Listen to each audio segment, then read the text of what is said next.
Aujourd'hui, sauf cas extrême, il est inimaginable de patienter que quelques instants dans un service d'urgence, et ce, quel que soit l'hôpital choisi. Une étude menée chez les seniors venus d'EHPAD montrerait que le nombre d'admissions pourrait être diminué.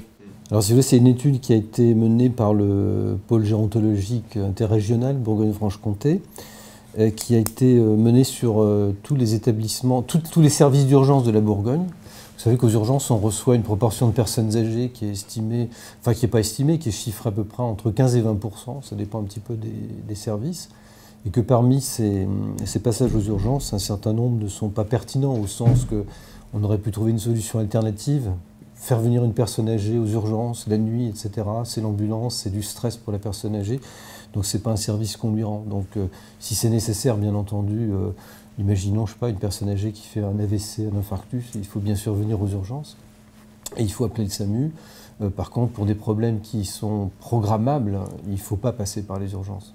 Même si les données n'ont pas toutes été traitées, on sait qu'il y a un nombre conséquent d'admissions jugées non pertinentes. Des solutions alternatives telles que la téléconsultation seraient envisageables. Alors les outils, si vous voulez, c'est le développement d'une permanence des soins médicale dans ces établissements, un médecin d'astreinte qui pourrait éviter un certain nombre de choses. La préparation aussi, l'anticipation. Alors c'est vrai qu'actuellement, si vous voulez faire hospitaliser une personne âgée dans un service hospitalier, c'est quelquefois difficile parce que les services sont pleins, ne peuvent pas prendre facilement. Le médecin qui appelle n'a pas forcément vite un interlocuteur. On dirait que tout ça, c'est dans la gestion des flux. Vous avez sûrement entendu parler du 15 octobre où les urgentistes ne voulaient plus chercher les lits. Ça s'inscrit un peu là-dedans. C'est-à-dire qu'on a des difficultés à trouver des lits, mais nos partenaires extérieurs aussi. Et ça, il faut vraiment le traiter, quoi. C'est-à-dire que si le médecin de l'EHPAD arrive à trouver par téléphone, en ne prenant pas, je veux dire, 3 heures pour trouver un interlocuteur, s'il arrive à programmer une hospitalisation, voilà une piste qui paraît très intéressante. Cette étude comprenait également une partie qualitative menée par l'Université de Dijon. Elle s'intéresse aux personnes qui ont été hospitalisées aux urgences et au personnel soignant en recueillant leurs témoignages. L'étudiant qui a fait ça, qui s'appelle William D., qui vient d'avoir brillamment son master de vieillissement, a dû réaliser, je crois, une trentaine d'entretiens avec des personnes âgées.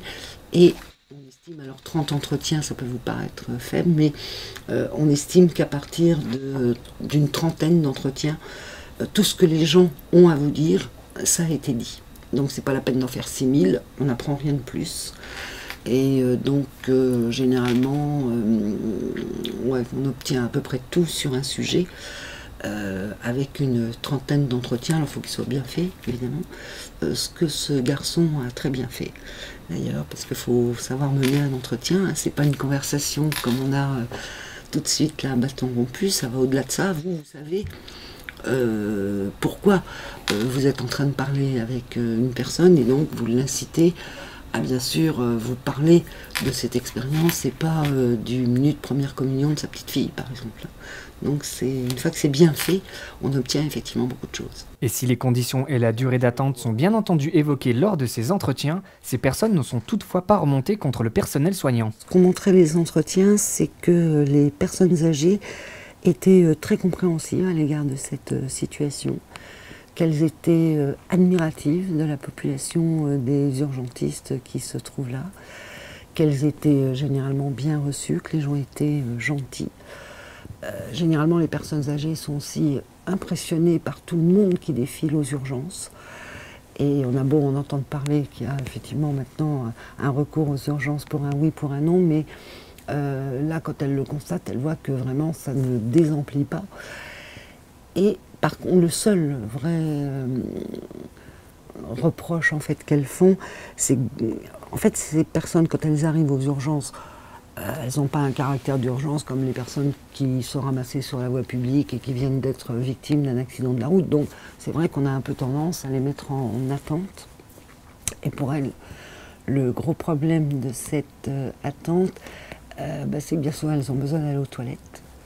Et que là, on ne vient plus les voir, donc elles sont sur leur brancard et elles se demandent bien comment ça va se finir. Et il y a une des dames qui dit c'est comme ça que j'ai fini par me salir. Donc ça a l'air d'être l'aspect détestable de l'affaire.